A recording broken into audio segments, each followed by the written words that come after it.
Listo, ya puedes entrar. Hola, buenas tardes. Buenas tardes a todos los que nos escuchan. Les agradecemos su puntualidad. Estoy aquí desde el auditorio del Hospital Vivian Pelas porque, bueno, eh, estamos tratando de esta nueva modalidad de presencial y virtual. En un minuto damos por iniciado. Un minuto. Muchas gracias.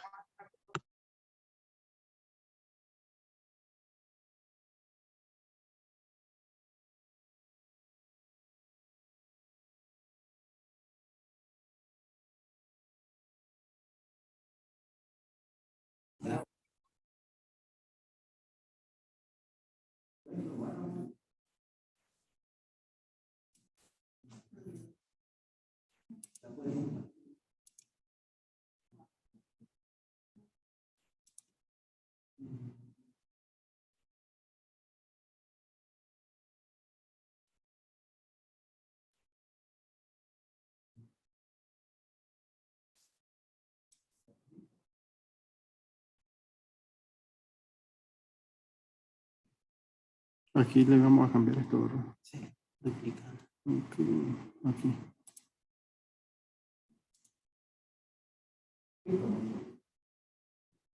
Listo.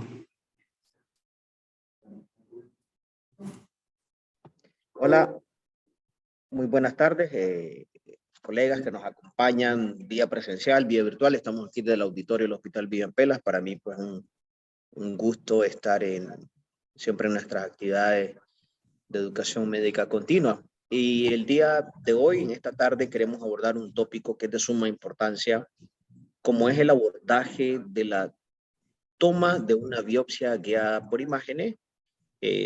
Haremos hincapié en las diferentes técnicas, por supuesto la tomografía. Sabemos que esta es una situación, un contexto de mucha relevancia porque cuando sospechamos, ya sea una infección, una neoplasia, algún trastorno inflamatorio granulomatoso que requiera la toma de la biopsia, probablemente no siempre la intervención quirúrgica sea la opción más viable.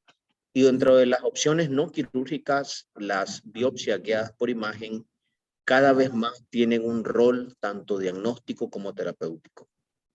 Es por eso que la tarde de hoy hemos invitado al doctor Julio Ramón Castillo, conocido por todos nosotros. El doctor es médico y cirujano, es médico especialista en radiología, con una alta especialidad en grado en neuroradiología e intervencionismo. Actualmente es el presidente de la Asociación Nicaragüense de Radiología. Forma parte del equipo de radiología del Hospital Vivian Pelas y del staff del Centro de Hígado, Páncreas y Vías Biliares. Sin mayor preámbulo, doctor Ramón Castillo, te agradezco que hayas aceptado la invitación y te cedo la palabra. Si tienen alguna pregunta, utilicen el icono del chat o pueden levantar la mano para cederles la palabra. Muchas gracias. Bueno, muchas gracias al Hospital Vivian Pelas por la invitación. Suponemos que se escucha bien el audio, ¿verdad? El día de hoy les voy a hablar un poco de lo que es la toma de biopsia guiada por imagen. No solo vamos a hablar de tomografía, sino también de las otras modalidades diagnósticas. Vamos a darle una visión general de todo lo que es este tipo de procedimiento para que ustedes tengan un conocimiento general del mismo, ¿verdad? Y pueda servir como un método, ¿verdad? En el cual puedan auxiliarse para el manejo del diagnóstico de sus pacientes. Bueno, a manera de preámbulo, es solo recordarles que tenemos en el hospital en este año, inauguramos lo que es la clínica de tumores de hígado y páncreas. Ahí estamos ubicados nosotros en el área del centro oncológico, en la Torre 2, primer piso, en lo que estamos dando las consultas de radiología intervencionista por las tardes. Ok, tenemos que saber que la radiología intervencionista es una rama de la radiología que se desempeña no solo en el diagnóstico, sino también en el tratamiento a través de procedimientos mínimamente invasivos que se realizan por vía percutánea y que son guiados por imagen, ya sea por métodos de rayos X, tomografía, ultrasonido o incluso resonancia magnética. Los procedimientos intervencionistas, de manera general, nosotros los clasificamos en 3 tipos. Los que son las biopsias guiadas por imagen, los procedimientos no vasculares y los procedimientos vasculares. Pues, toda esa es la gama de tratamientos que puede hacer el radiólogo intervencionista. Las ventajas de la radiología intervencionista de manera general, tenemos que son procedimientos de mínima invasión que se pueden realizar en pacientes gravemente enfermos, tienen menor tiempo de recuperación para el paciente, los resultados clínicos son buenos, las complicaciones son pocas, son de bajo costo y incluso tiene la posibilidad el paciente de realizar un procedimiento convencional si el procedimiento intervencionista llegara a fallar. Con lo que respecta a lo que es la toma de la biopsia, tenemos que saber que históricamente, antes, digamos, de la época de los años 80, la mayoría de las biopsias se realizaban por vía quirúrgica, ¿verdad? Operando al paciente. Pero es con el invento del doctor Kunio Okuda, el cual diseñó una aguja llamada la aguja de Chiba, ¿verdad? Que se comenzaron a realizar la mayor cantidad de procedimientos por vía percutáneo y también con el desarrollo de la radiología que se vino aumentando grandemente el inicio de los años 80, ¿verdad? Este invento de este tipo de aguja, que es una aguja relativamente atraumática, permitió hacer biopsias guiadas por imagen con éxito y actualmente sabemos que el tipo de biopsia percutánea guiada por imagen prácticamente son el método de elección para tomar biopsia en una gran mayoría de diferentes tipos de procedimientos. Aquí en Nicaragua tenemos que digamos, de los primeros radiólogos que realizó biopsia guiadas por imagen fue nuestro maestro, el doctor Marvin Gutiérrez, que ya lamentablemente no está entre nosotros, pero pues que sí, siempre lo recordamos con mucho cariño. Él fue el pionero en lo que es el área de radiología intervencionista en Nicaragua y comenzó a hacer los procedimientos, digamos, a finales de los 80 y comienzo de los 90. Lo que son las indicaciones de lo que es la toma de biopsia guiada por imágenes, principalmente para hacer diagnóstico de procesos neoplásicos que pueden ser primarios, metastásicos, para evaluar si hay recurrencia tumoral, también para determinar si hay procesos de tipo infeccioso y la causa de los procesos infecciosos para drenar líquido, o para tener muestra de tejidos, ¿verdad? Que no necesariamente sean de tipo tumoral, sino que pueden ser incluso enfermedades difusas de diferentes órganos, como el hígado, puede ser el pulmón, ¿verdad? Las contraindicaciones, tenemos que los trastornos de la hemostasia que no se han corregido, ¿verdad? Esto se ve poco común, ¿verdad? Porque si un paciente tiene una alteración en alguna prueba de coagulación, el paciente se corrige administrando plasma, o si tiene bajas las plaquetas, administrando plaquetas, ¿verdad? Entonces este tipo de contraindicación muchas veces se logra corregir, ¿verdad? El otro tipo de contraindicación es la ausencia de un acceso seguro, ¿verdad? Al sitio que vamos a biopsiar. En caso que la biopsia vaya a ser de pulmón, una contraindicación es la hipertensión pulmonar o el que el paciente ya curse con una insuficiencia respiratoria. Esta otra contraindicación, lo que es el paciente no cooperador, ¿verdad? Esta es una contraindicación relativa porque los pacientes podríamos sedarlo, ¿verdad? Y el paciente que va a ser operado independientemente del resultado de la biopsia, esto pues está contraindicado tomarle la biopsia si al final el paciente de todas formas va a ser sometido a la cirugía. Ok, ¿qué es lo que tenemos que valorar previo a lo que es la biopsia? Lo primero es ver los estudios de imágenes. El médico que va a realizar una biopsia debe de ser un experto en evaluar los métodos de imágenes porque tiene que saber exactamente qué es lo que va a biopsiar, ¿verdad? No puede ser posible, digamos, que el médico no tenga pleno conocimiento porque incluso podría llegar a biopsiar lesiones que no sea necesario biopsiar y poner en riesgo al paciente, como en el caso de, digamos, un paciente que tenga un hemangioma, ¿verdad? Que el diagnóstico radiológico es relativamente sencillo y relativamente y certero, ¿verdad? Entonces, el médico es importante que sepa bastante de imagen, ¿verdad? Por eso preferiblemente se prefiere que sea un radiólogo entrenado. También hay que evaluar el tipo de biopsia que vamos a tomar. Como sabemos, pueden ser biopsias de tipo citológico o biopsias de tipo histopatológica, ¿verdad? Es decir, si vamos a hacer una biopsia con aguja fina o una biopsia con aguja gruesa, ¿verdad? Eso depende del tipo de lesión que vamos a biopsiar.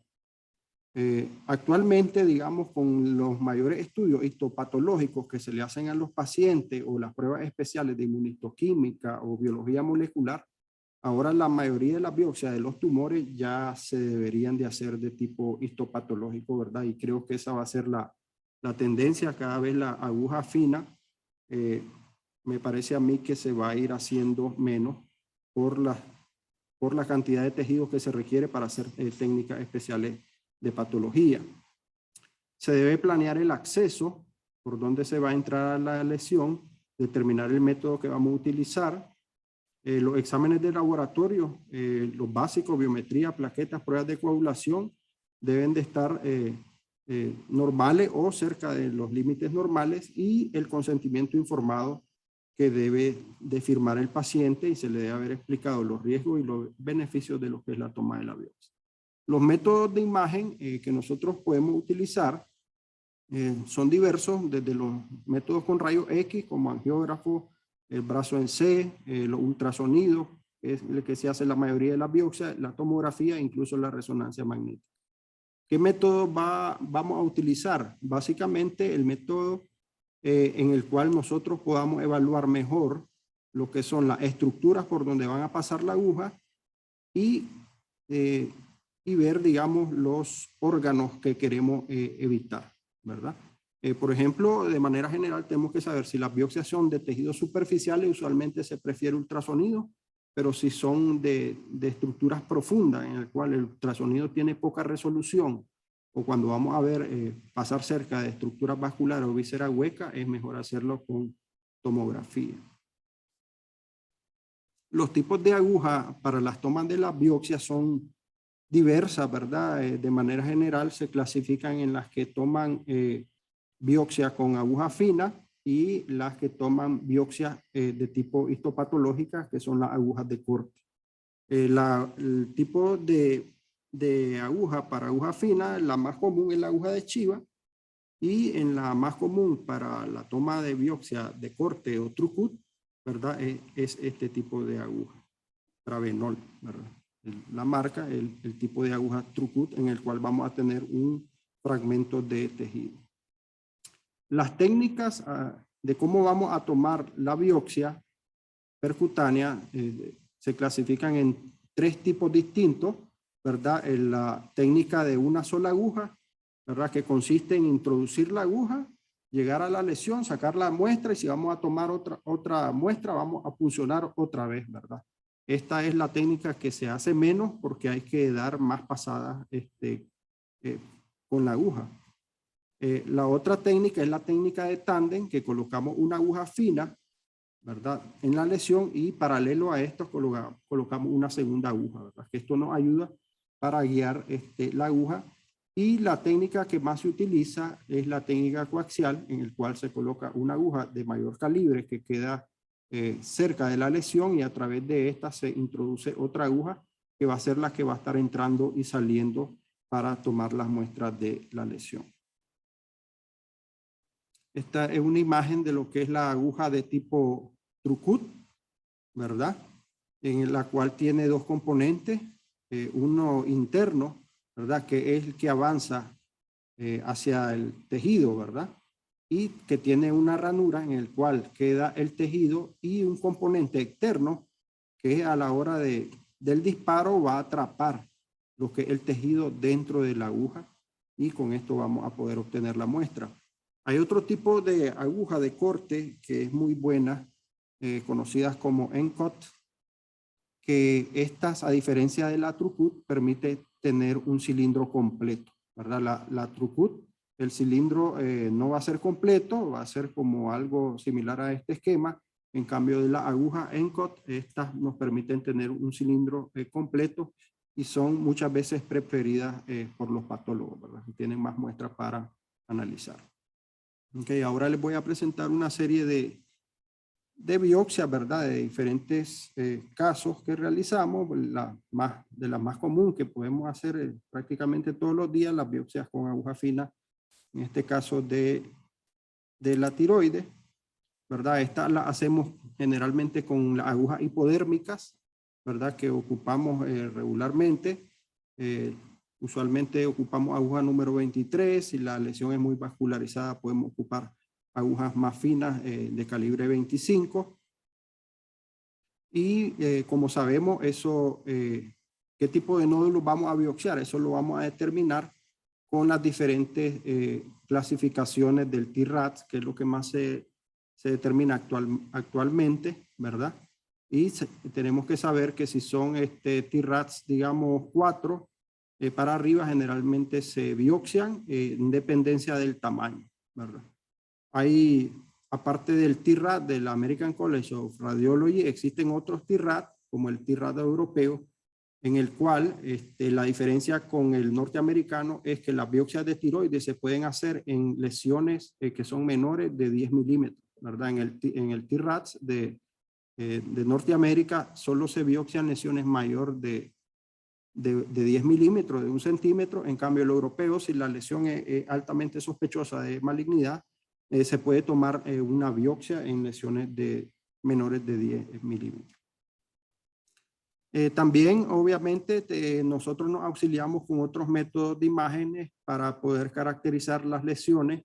En este caso, es bien útil hacer elastografía de tiroides para los nódulos, porque como en este caso podemos evaluar la dureza del nódulo. Aquí esta es una imagen de elastografía, ¿verdad? Aquí vemos el nódulo en la tiroide y vemos que el nódulo con elastografía se mira más azul, que quiere decir que un nódulo más duro, es decir, y como sabemos las lesiones más duras tienden a ser más malignas, ¿verdad? En este caso el paciente lo que tenía un carcinoma papilar es de tiroides que se correspondía bien con el hallazgo de la elastografía. Otras biopsias bien comunes que realizamos son las biopsias de mama, ¿verdad? Que muchas veces hacemos el diagnóstico con mamografía, el diagnóstico inicial, ¿verdad? Y, por ejemplo, ahí tenemos una lesión BRAF5 espiculada, ¿verdad? Con todas las características de malignidad. Y aquí vemos lo que es la toma de la biopsia de tipo Trucut. En mama también podemos biopsiar lesiones más pequeñas, como en este caso. Vemos un quiste que tiene un componente sólido interno, ¿verdad? Esta es una lesión pequeña de 8 milímetros. Y esta biopsia la tomamos con aguja fina. Y miren ustedes, pues la precisión, ¿verdad? Como cuando uno toma la biopsia con aguja fina, hay que caer en lo que es la parte sólida de la lesión, ¿verdad? Entonces, es importante, digamos, tener el entrenamiento, porque si no caemos exactamente en el sitio donde lo que nosotros queremos determinar si hay proceso tumoral, entonces el resultado nos podría resultar un falso negativo. Otros tipos de biopsia, ¿verdad? De los ganglios supraclaviculares o de cualquier parte del cuerpo que realicemos. Biopsias con aguja fina, digamos, de masa grande del cuello. Igual vemos las estructuras vasculares que están alrededor. En este paciente, aquí le hicimos también elastografía porque tenía varios ganglios. Entonces nosotros, la elastografía nos ayudó a determinar el que era más sólido, más duro, ¿verdad? De todas las lesiones, ¿verdad? El que se mira oscuro aquí. Y eso nos ayuda para escoger cuál de los ganglios podría ser mejor biopsiar, ¿verdad? Por eso también es importante que el que tome la biopsia sea un radiólogo que sepa de imagen, porque puede determinar cuál es la lesión que tiene más características de malignidad y buscar siempre las áreas sólidas de las lesiones y si es posible las partes periféricas de las lesiones para obtener las biopsias de ahí. Las biopsias que realizamos comúnmente tenemos la biopsia de próstata por vía rectal. Esto el paciente tiene que tener una preparación previa con antibióticos, enemas, ¿verdad? Generalmente le damos doble antibiótico, ciprofloxacina y metronidazol, es el esquema que le damos nosotros en el hospital. Y los mandamos a limpiar el colon antes de la biopsia, ¿verdad? Todo esto para tratar de disminuir la probabilidad de sepsis en estos pacientes, que es el mayor riesgo que corren a la toma de esta biopsia. Le explicamos al paciente que este tipo de complicación infecciosa se puede llegar a dar en 1 de cada 100 biopsias que realicemos. Entonces aquí tenemos un caso, si se hace el ultrasonido transrectal y uno evalúa las posibles lesiones sospechosas de cáncer y toma tanto en las lesiones como en diferentes partes de la próstata. Nosotros de manera general tomamos entre 8 y 10 muestras de la próstata, de diferentes zonas, especialmente de las zonas que consideramos sospechosas. Inicialmente se comenzó haciendo lo que era la técnica sectante, que tomaban solo 6 muestras, pero ya hay estudios que comparan qué tan efectivo según el número de biopsias que se realiza, y varios estudios han concluido que 8 es un buen número, ¿verdad? Que vamos a tener buenos resultados y con no tan altos, digamos, riesgos, ¿verdad? Porque obviamente mientras más muestras tomemos, más riesgo corre el paciente. Y con 8 muestras o 10 puede ser suficiente para que el diagnóstico sea adecuado, ¿verdad? Ya tomar más, ¿verdad? Hay gente que puede tomar hasta 20. Sí aumenta la cantidad de diagnósticos de cáncer que puede hacer, ¿verdad? Que se le pasan menos lesiones, pero no es muy significativo. Ok, entonces estas son las imágenes, cómo es lo que es la toma de biopsia de próstata y cómo sale el cilindro de tejido, que lo colocamos en frascos con formalina. Usualmente nosotros ocupamos 2 frascos, uno para las lesiones del lóbulo derecho y otro para las lesiones del lóbulo izquierdo. Las tomas de biopsia de hígado que realizamos también tiene una técnica particular, ¿verdad? Uno tiene que pasar la aguja por un segmento de parénquima, ¿verdad? Para que esto nos dé la seguridad que es menos probable que este paciente vaya a tener un sangrado, ¿verdad? No es conveniente hacerlo de esta manera, es decir, puncionar la lesión que esté pegado a la superficie hepática, porque un sangrado, eso va a caer directo a la cavidad peritoneal y no hay nada que lo detenga, ¿verdad? Entonces uno siempre intenta pasar por parénquima sano para que en caso que se dé un sangrado, el mismo parénquima sirve como de tapón para detener el sangrado. Aquí tenemos un caso, una masa hepática gigante, que realizamos una biopsia. Cuando tenemos nosotros pacientes con masa hepática gigante, que nos mandan a tomar biopsia y que vemos que tiene cirrosis, también tomamos biopsia del parénquima, ¿verdad? Tenemos que recordar que no solo para tumores tomamos biopsia, sino también para enfermedad difusa del hígado, para determinar la presencia de fibrosis o cirrosis, ¿verdad? Confirmarla, que eso es muy importante en las clínicas de patología.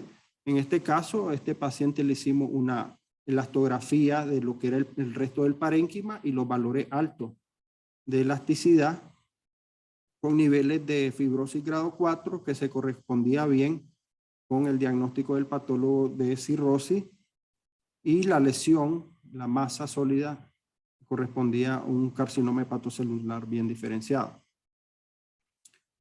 Hay también lesiones pequeñas que uno tiene duda, ¿verdad? El tipo de diagnóstico, ¿verdad? En este caso, una paciente de 30 años con un pequeño nódulo de 1.2 centímetros con antecedentes de uso de anticonceptivos. en el cual se encontró el nódulo, se le hizo estudio de resonancia magnética. Esta es la secuencia T2, vemos acá. En la secuencia T1 y posterior al contraste realza de manera intensa la lesión. Entonces existía la sospecha de que se tratara de un adenoma hepatocelular, por eso se mandaron la biopsia. Aquí vemos la lesión con ultrasonido y tomamos una biopsia de tipo Trucut, ¿verdad? Ahí vemos, llevamos la aguja a la periferia de la lesión y con los movimientos respiratorios vamos sincronizando, y cuando ya tenemos que pasa el nódulo por ahí, hacemos el disparo para sacar la muestra de la lesión, ¿verdad? Entonces, en este caso, esta paciente al final, en la patología, lo que resultó es que era una hiperplasia nodular y se descartó, ¿verdad? Que fuera un adenoma hepatocelular, ¿verdad? Sabemos que esto es importante porque el adenoma hepatocelular, algunos tienen potencial maligno, ¿verdad? En cambio, la hiperplasia nodular no requiere mayor seguimiento ni nada. Otras lesiones hepáticas que biopsiamos, por ejemplo, esta paciente tenía metástasis de un cáncer de páncreas. Como les expliqué, cuando tomamos la biopsia tenemos que tomar de la parte sólida de la lesión. En este caso, esta paciente tomamos tanto de las metástasis y esta era la lesión de páncreas, ¿verdad? Esta es la cabeza del páncreas. Aquí le tomamos una aguja fina, ¿verdad? De la lesión de páncreas.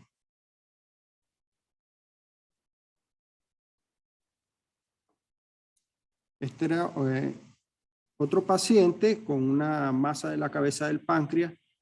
Para biopsiar el páncreas existen múltiples abordajes, ¿verdad?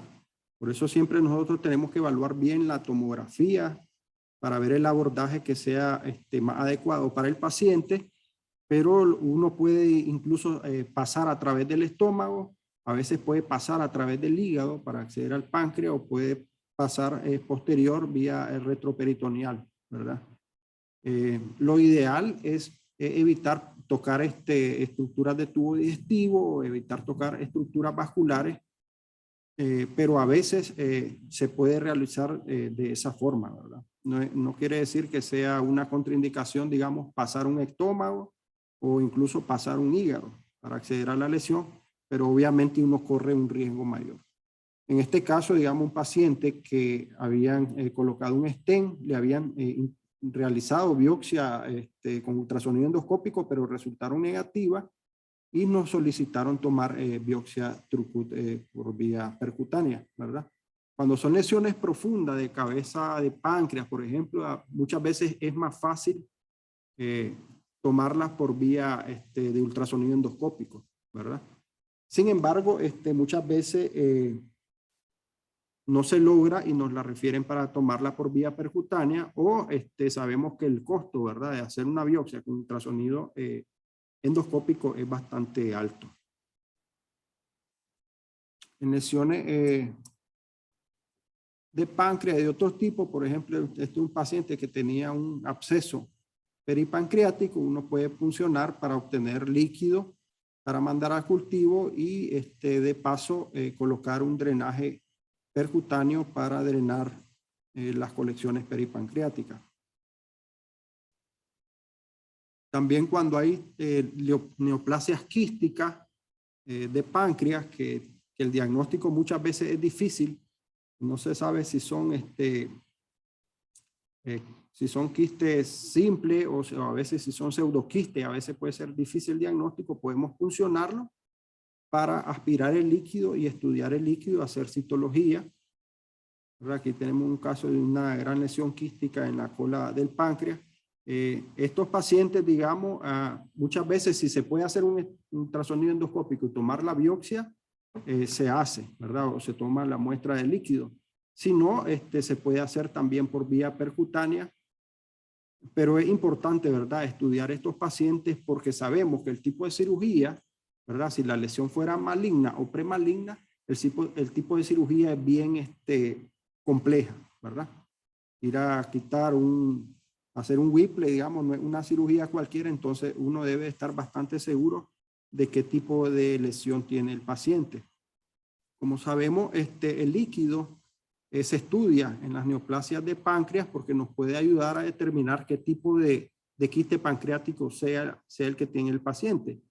A esto básicamente lo que se le hace al líquido, se le hace estudio de amilasa, el antígeno carcinoembrionario y el factor vascular endotelial, ¿verdad? Porque según los diferentes tipos de valores que obtenga, uno puede inclinarse por un tipo de lesión, aparte, ¿verdad?, del estudio citológico, ¿verdad? Que acá, si nos diera, digamos, una citología serosa, mucinosa o inflamatoria, ¿verdad? Entonces, todos estos criterios del estudio de líquido nos pueden ayudar a determinar el tipo de quiste del páncreas.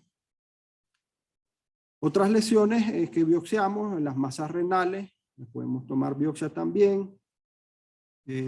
Quiste, como en este caso, otra lesión, este es un quiste parapiélico, ¿verdad? Esta punción fue no solo diagnóstica, sino terapéutica, porque el quiste comprimía lo que es el ureter, ¿verdad? Y le estaba dando síntomas al paciente.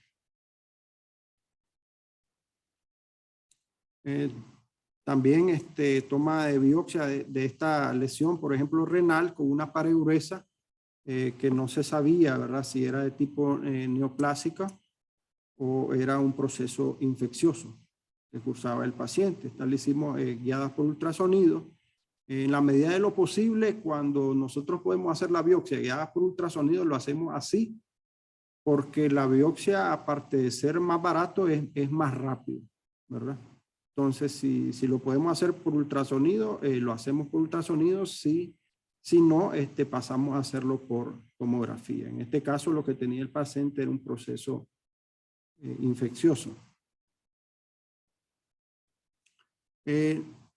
Los abordajes de otro tipo de lesiones, como en el caso de las lesiones profundas de la pelvis, podemos hacerlo de varias vías. Podemos hacer punciones percutáneas directas, podemos hacer punciones transóseas incluso, ¿verdad? O incluso también podemos hacer punciones transrectales o punciones transvaginales, ¿verdad? Cuando las lesiones son bien profundas en la pelvis y no se pueden acceder a ellas.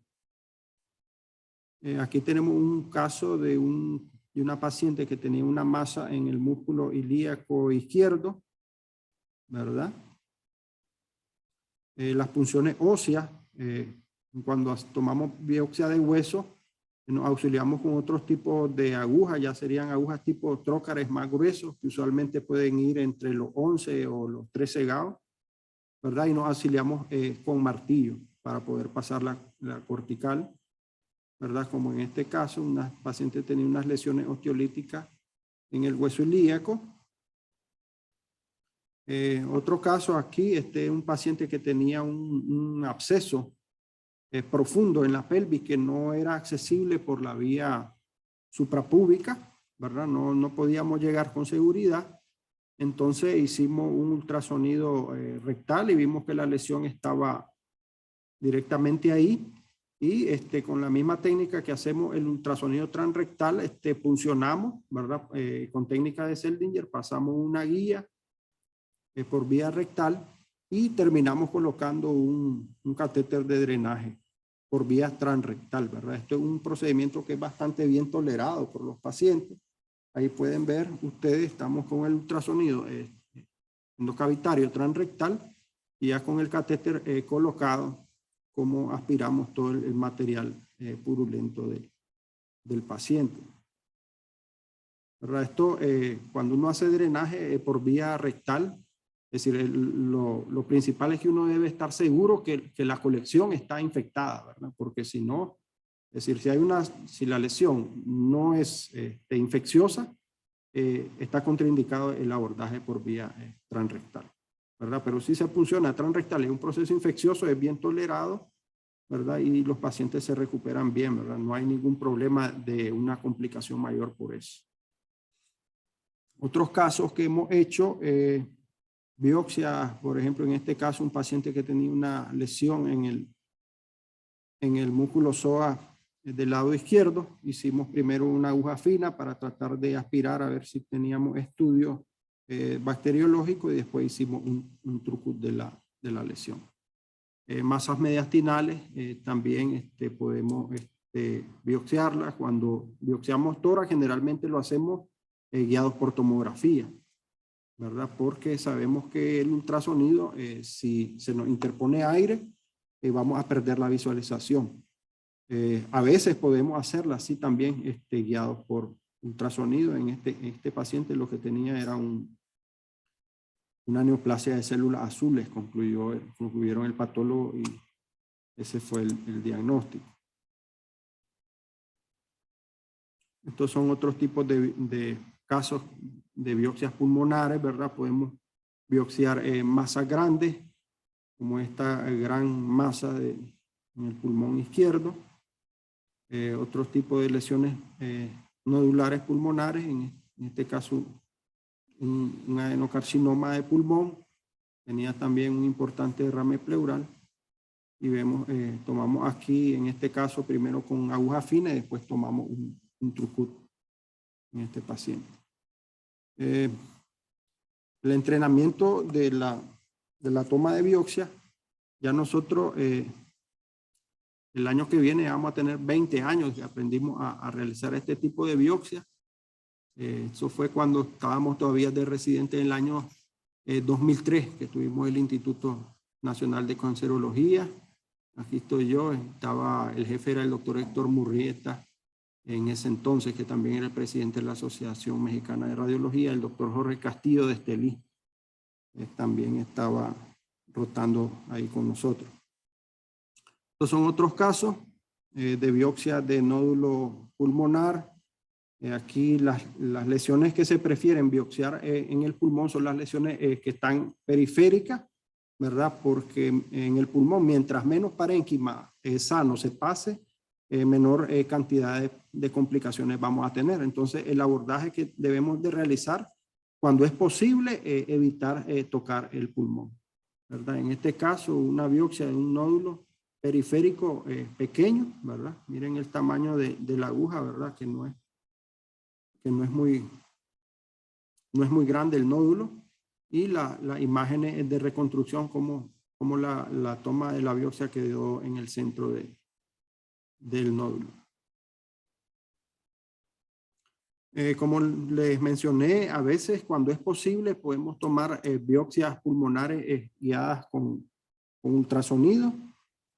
En este caso, un paciente que tenía una gran masa pulmonar, que se miraba perfectamente por ultrasonido, la tomamos la biopsia por esta vía. Lo que hacemos nosotros sí siempre es que los pacientes los llevamos a la sala de tomografía, aunque la tomemos con ultrasonido, porque si nos entra aire, ¿verdad? Aunque sea a través de la luz de la aguja y se nos superpone entre la lesión y los haz del ultrasonido, nosotros vamos a perder totalmente la visualización. Entonces, cuando uno toma biopsia de pulmón, lo ideal, aunque ocupe el ultrasonido, lo ideal es tenerlo en sala de tomografía al paciente. Aquí tenemos otro caso de otra lesión, otras lesiones pulmonares periféricas pequeñas. Le hicimos ultrasonido y se lograba ver la lesión, ¿verdad? Pequeña a través del ultrasonido. Hicimos básicamente lo que les mencioné. La llevamos a sala de tomografía y estamos con el ultrasonido, ¿verdad? Porque el ultrasonido, la ventaja es que estamos viendo en tiempo real. Es cierto que los tomógrafos tienen software de fluorotomografía, pero es mucha radiación, ¿verdad? Y nosotros no queremos estarnos exponiendo a radiación. Entonces, siempre que es posible ocupar el ultrasonido, pues en pulmón lo ocupamos, y a veces nos auxiliamos también con la tomografía, ¿verdad? Para evaluar exactamente que quedó bien la aguja. Aquí vemos lo que es la toma de la biopsia, ¿verdad? La dificultad en pulmón, obviamente, es que el paciente está respirando, ¿verdad? Entonces la lesión va para arriba, va para abajo, va para arriba. Entonces es complejo, ¿verdad? Este tipo de biopsia por esa dificultad. Vemos aquí que está la lesión y vemos ahí el pase de la aguja, que pudimos caer bien en la lesión, ¿verdad? Pero sí, siempre este tipo de biopsias siempre son un riesgo por no solo por los riesgos, digamos, del neumotórax y el sangrado que puede tener el paciente, sino porque el movimiento, ¿verdad? Que va el pulmón para arriba y para abajo y el nódulo o la lesión se nos mueve, ¿verdad? Más cuando son nódulos pequeños.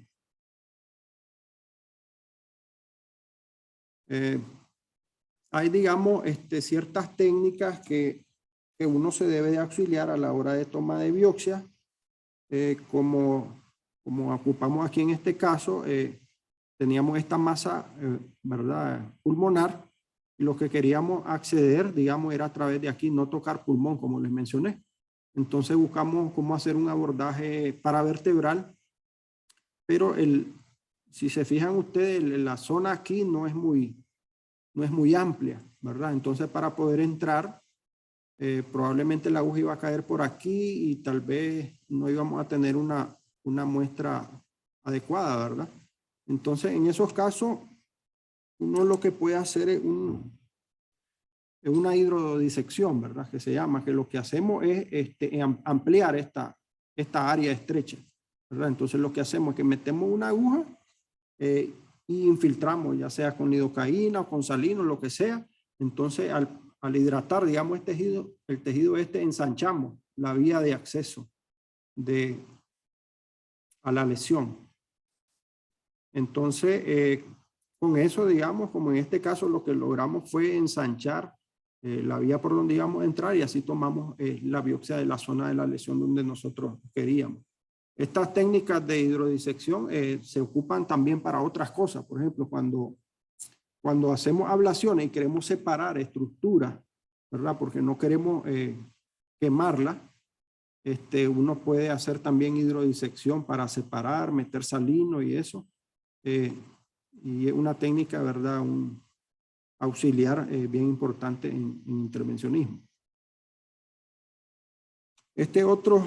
Otro caso de otro paciente, una biopsia pulmonar grande aquí. Este paciente era fumador crónico, tenía enfisema pulmonar, no había una vía segura para llegar aquí a la lesión. Por ley había que pasar el parénquima. Así lo hicimos, se le explica al paciente, eso sí, los riesgos, ¿verdad? Que puede tener un neumotórax. Y otra cosa que se me había olvidado mencionarle, siempre que tomamos biopsia de pulmón, tenemos que tener un catéter a la par, ¿verdad? Porque el paciente puede terminar con su catéter, su tubo de tórax, ¿verdad? Tiene una probabilidad alta y el paciente debe estar claro de eso, y igual los familiares y el médico que solicite la biopsia debe estar claro. En este caso, digamos, este paciente, tomamos la biopsia y lo que ocurrió es que se hizo un neumotórax grande, ¿verdad? El paciente, en este caso, inmediatamente comenzó a presentar dificultad respiratoria y hicimos básicamente lo que le mencioné. Ahí mismo teníamos el catéter y ahí nomasito le pusimos lo que es el catéter, ¿verdad? Aquí vemos ya la entrada del catéter y logramos reexpandir de nuevo el pulmón, ¿verdad? Pero este paciente, digamos, ya tuvo que quedar hospitalizado durante varios días con su tubo, ¿verdad? Conectado a su sello de agua hasta que se cerró la fuga ahí de aire. A ver, una cosa que debe estar claro, tanto el paciente como el familiar y como el médico tratante, ¿verdad? Que eso puede ocurrir. Con lo que respecta a las complicaciones de las tomas de biopsia, tenemos que cuando biopsiamos pulmón, digamos, es de las complicaciones más comunes, ¿verdad? Si hacemos lo que es el neumotórax. Si hacemos una punción con aguja fina, se puede presentar un neumotórax entre un 10 y un 25% de los casos. Si hacemos con aguja gruesa, se puede presentar entre un 10 y un 60% de los casos. Afortunadamente, la mayoría de los neumotórax que se producen no son significativos, pero sí de un 2 a 20% de los pacientes que se toma biopsia de pulmón pueden terminar con un tubo de tórax. Las otras complicaciones de manera general que se pueden presentar en las biopsias son las hemorragias, que son relativamente bajas, la mayoría de veces no son significativas. aquí hasta un 12% con aguja gruesa, pero de estas usualmente no van a requerir tratamiento, son hemorragias pequeñas, ¿verdad? Y solo entre 0.5 y 3% van a requerir transfusión. Otra complicación que es la siembra tumoral. Esto, digamos, casi anecdótico, es una preocupación que siempre mencionan los familiares, que si no se va a extender o a diseminar el tumor por la toma de la biopsia, pues esto puede ocurrir, pero es muy raro. Digamos, solo se ha demostrado en el 0.01% de las biopsias que uno toma. Y la muerte, afortunadamente, es muy rara, ¿verdad? Pero sí puede ocurrir con aguja fina 0.01%, con aguja gruesa 0.1%, pero eso depende del paciente y del órgano que se va a biopsiar. Bueno, estos ya son otros procedimientos, que son colocación de funciones pleurales para drenaje de empiema, otros tipos de punciones, por ejemplo, en este caso un linfangioma.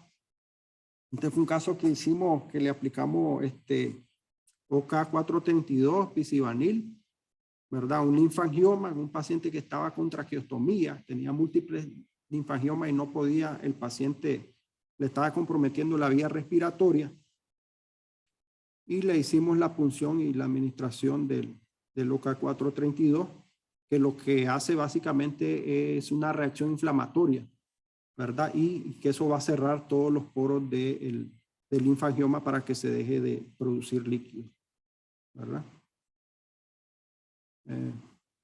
Aquí, ¿verdad? El paciente ya después ya se desapareció el linfangioma, ¿verdad? Y tenía otros linfangiomas. Le hicimos varias sesiones de punciones a este paciente y ya pues después terminó ya sin la traqueotomía y normal.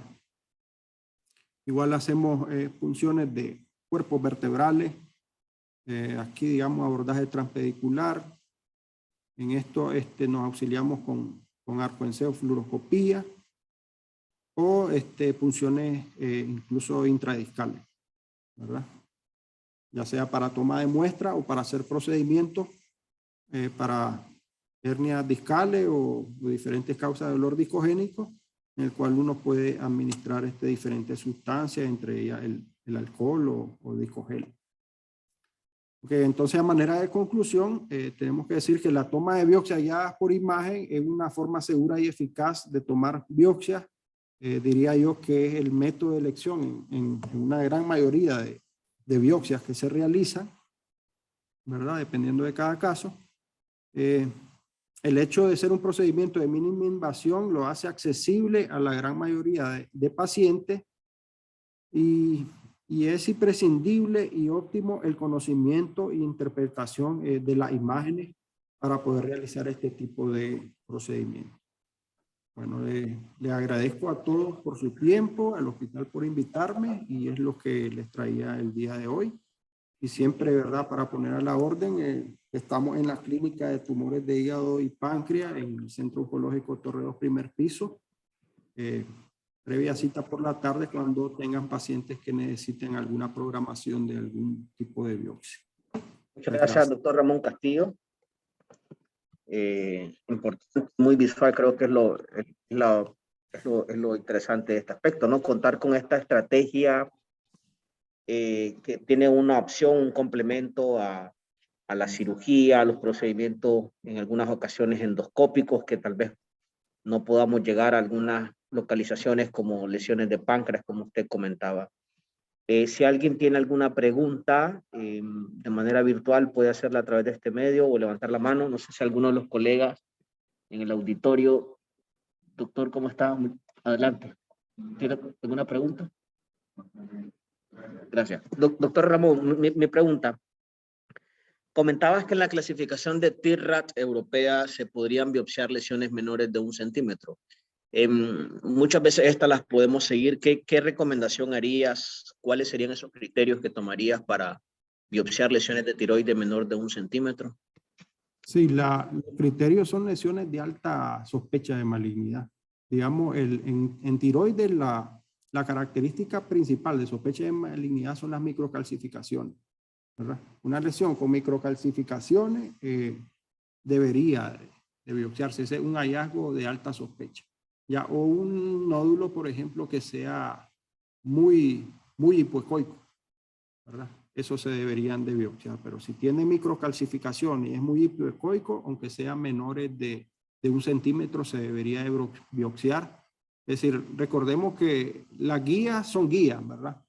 No es una cosa absoluta, ni es que si le tomaron una biopsia y medía menos y porque dice la ACR TIRAD, eso no quiere decir que sea algo incorrecto. Pues incluso, como les dije, en la europea se puede hacer, ¿verdad? Y no veo ningún inconveniente. Además, sabemos que ese tipo de biopsia es una biopsia que es barata, es una biopsia de bajo riesgo, ¿verdad? Y yo creo que es peor, digamos, decirle al paciente que tienes que estar viniendo cada 6 meses durante 2 años a estar haciendo ese seguimiento que al final va a quedar en la misma duda, no va a saber, ¿verdad?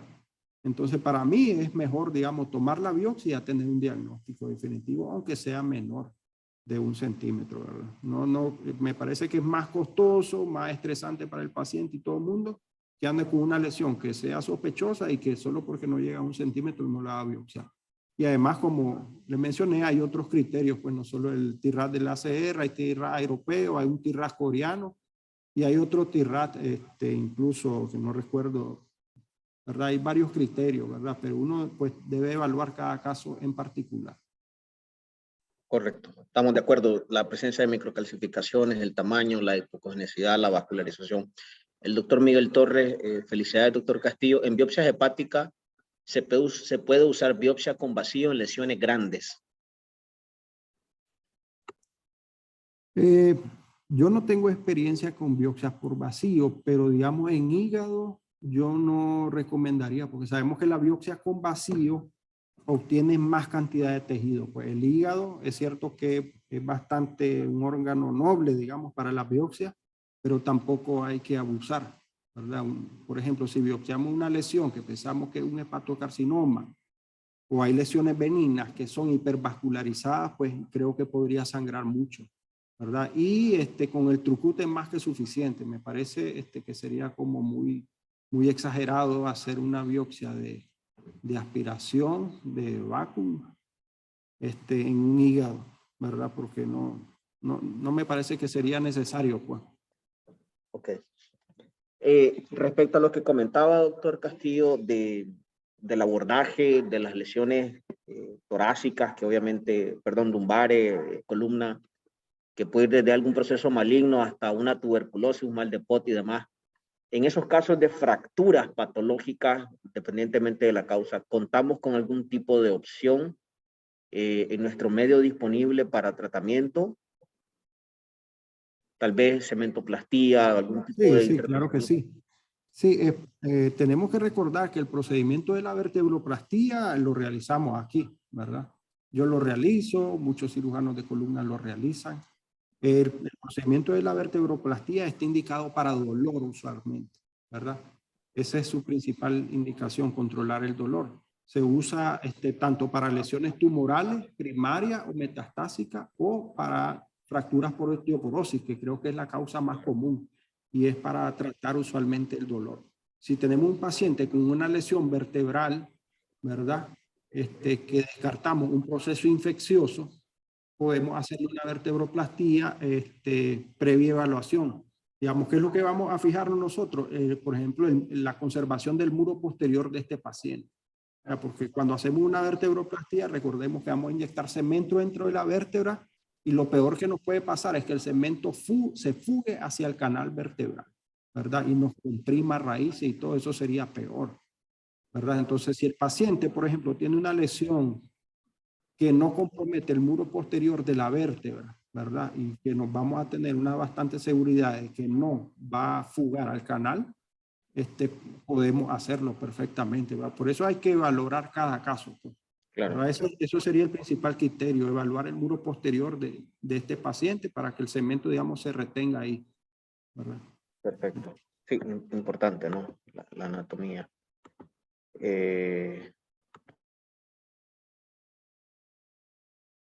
alguien tiene una pregunta, puede escribirla o levantar la palabra.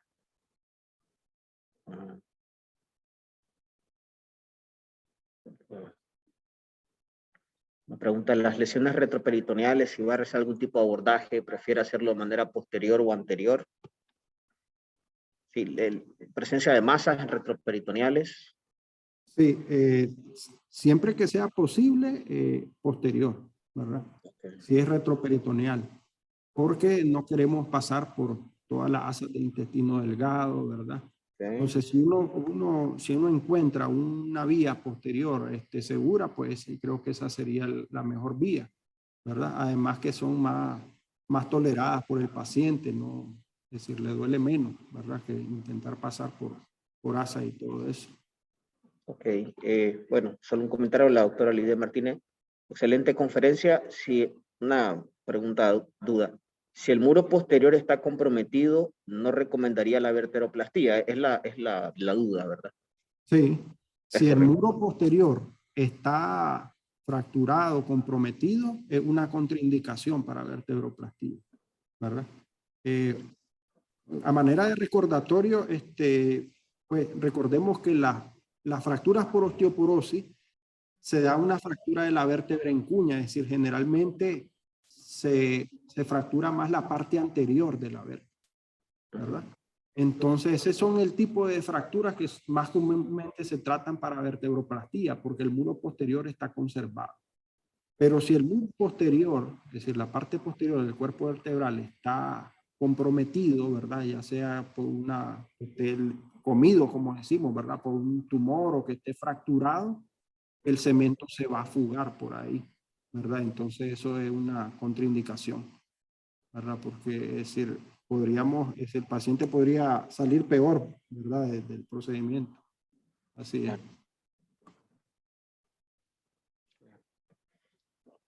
¿Alguna pregunta? Okay.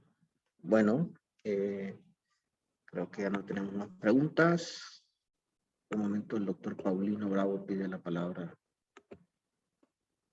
Adelante, doctor Bravo, puede hacer su comentario.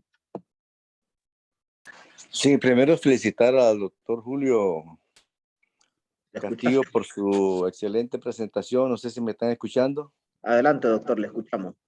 Adelante. Sí, felicitaciones al doctor Julio Ramón Castillo, ¿verdad? Yo he hecho vertebroplastía en el hospital y siempre la preocupación está precisamente pues, en la pared posterior, ¿no? Si ponemos el cemento y se va para atrás, podemos dejar con daño parapléjico a estos pacientes, ¿no? ¿Alguna forma de explorar, de conocer de antemano cómo está la lámina, la parte posterior? Porque la cifoplastía resulta pues muy costosa para los pacientes, la vertebroplastía es más económica, ¿no? Claro, con la cifoplastía tendríamos la ventaja de que no va a ocurrir eso, ¿no? Okay. Sí, bueno, todo paciente debe ser bien evaluado. Ese es decir, el principio de todo procedimiento. Es decir, un paciente para vertebroplastía por lo menos debe tener una buena tomografía, ¿verdad? En lo que vamos a ver es evaluar bien el muro posterior. Si el muro posterior está conservado, perfecto. Ahora, una cosa muy importante es qué máquina vamos a usar para hacer el procedimiento. Ya sabemos que, de verdad, la técnica de poner los trócares transpediculares, que primero uno hace con el paciente posterior anterior y después pone lateral para ir avanzando la aguja después, cuando pasa el muro posterior. Pero lo importante es que cuando estamos en lateral, ya a la hora de inyectar el cemento, es decir, lo que tenemos que garantizarnos es que la máquina nos dé una visualización nítida del cemento. Por ejemplo, a mí no me gusta hacer una vertebroplastía en los arcos en C de sala de operaciones porque no tienen una resolución tan buena como un angiógrafo, ¿verdad? La resolución del angiógrafo es muy superior, digamos, y a la hora de hacer una vertebroplastía y uno está inyectando el cemento, uno tiene que estar viendo cómo el cemento, hacia dónde se está yendo y ir controlando la parte posterior, ¿verdad? Entonces uno tiene que ver lo nítido, lo más nítido que se pueda eso, ¿verdad? Colimar la imagen y para ver lo más nítidos que se pueda y el mejor equipo posible, porque es decir, la complicación más temida es eso, que se vaya el cemento para atrás. Entonces yo creo que parte de evitar esa complicación es el equipo que ocupamos para guiarnos a la hora de hacer el procedimiento, ¿verdad? Es muy superior un angiógrafo que un arco en C pequeño, pues, de los que ocupan en sala de operaciones. Pero por supuesto siempre se pone antes medio contraste, ¿no? Para poderlo visualizar. Es preferible no, porque el contraste puede quedar ahí. Si el contraste queda ahí, no vas a saber si es el cemento o si es el contraste. Entonces lo mejor no poner nada de contraste, porque el contraste siempre se va a ir para atrás porque hay una vena ahí, ¿verdad? Las venas basivertebrales, entonces el contraste se va a ir para atrás, pero el problema es que puede quedar contraste ahí en el cuerpo vertebral. Entonces a la hora que uno pone el cemento, uno no va a estar seguro si es que el cemento ya está llegando hacia el muro posterior o si es el contraste. Entonces lo mejor es no poner nada, no poner contraste. Sí. Bueno, yo lo he hecho siempre con medio contraste antes. Evalúo y hasta después uso el cemento. Si acaso me siento con la seguridad de hacerlo, ¿no? Si no, hasta ahí llega el procedimiento. Sí, como todo en la vida, hay muchas formas de hacer los procedimientos, pero digamos, por lo menos donde yo aprendí, usualmente no poníamos contraste por ese detalle, pues que puede quedar el contraste ahí y entonces uno no sabe que si lo que está ahí es el contraste que ya quedó o es el cemento que se está yendo para atrás. Entonces yo creo que es más beneficioso no poner, porque igual cuando uno pone, el contraste se va a ir por las venas basivertebrales que están ahí y van para atrás. Es decir, vos inyectas contraste y cae en la estructura vascular ahí misma de la vértebra, su drenaje normal es que vaya para atrás, aunque esté íntegro el muro posterior, ¿verdad? Al fin y al cabo, con la tomografía normal uno puede ver bien la vértebra, si está fracturado o no el muro posterior. Y lo más importante es que si no está fracturado en una tomografía normal, a la hora que esté inyectando el cemento, lo más importante es ver bien hacia dónde se está yendo en tiempo real ese cemento. Considero yo, ¿verdad? Pero como le dije, hay múltiples escuelas en todo el mundo y hay muchas formas de hacer el mismo procedimiento. Esa es mi opinión. Okay, muchas gracias. Excelente, muchas gracias, doctor Bravo, por también compartirnos su experiencia y como bien decía el doctor Castillo, hay diferentes opciones de las cuales podemos hacer uso en pro del paciente. Doctora Sumaya Moreira, felicidades doctor Castillo, súper interesante ponencia. Estos procedimientos son una alternativa extraordinaria y para la paciente, agilizan mucho los diagnósticos. Gracias por su ponencia. Bueno, creo que ya no tenemos más preguntas ni hay ningún comentario adicional. No me queda más que agradecerle a los colegas que nos acompañan de manera presencial aquí en el auditorio del Hospital Villampela. Seguiremos con nuestra modalidad virtual, pero obviamente vamos tratando de adaptarnos a esta nueva realidad con este concepto híbrido. Doctor Ramón Castillo, le agradecemos mucho la ponencia y que nos haya compartido su experiencia y por supuesto a todos y cada uno de ustedes que nos han acompañado de manera virtual. Esta ponencia estará en unos días en nuestro canal de YouTube para aquellos que quieran reproducirla y escucharla. Muchas gracias y hasta la próxima semana.